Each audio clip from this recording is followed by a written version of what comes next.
Alright, so very similar conditions to when I did the 425 actually about 7 days ago.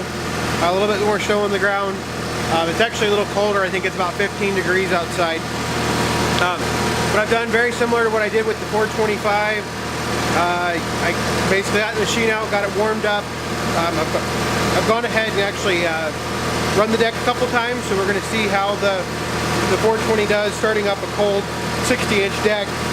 And what I'll try to do is I'll actually try to do some comparison with the 425 in this video, because this video will be a little bit shorter.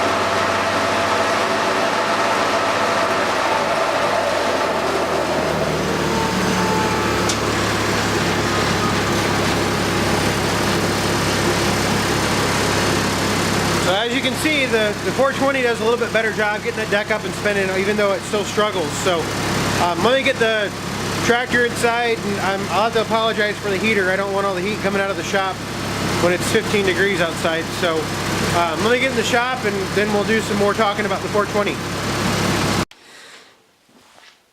Alright, so I figured I'd talk a little bit more about the 420 and starting up the deck. Couple things that you saw in the video. One, the 420 definitely has some carb issues, if you didn't hear it surging there at the end.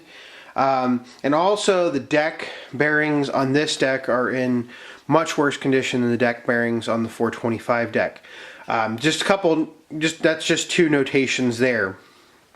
So that's just between those two, you can clearly tell the 425 struggles a little bit more with the 60-inch deck than the 420 does.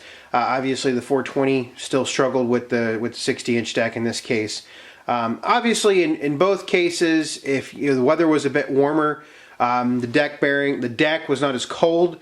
I pulled this deck out of about 43-degree shop, very similar to what I did last the video with the 425. So yeah, I figured that might be a helpful thing, and I'll splice some 425 video in there at the same time, just to kind of listen to once they both get the deck started, etc. And we'll kind of go from there. So enjoy the rest of the video.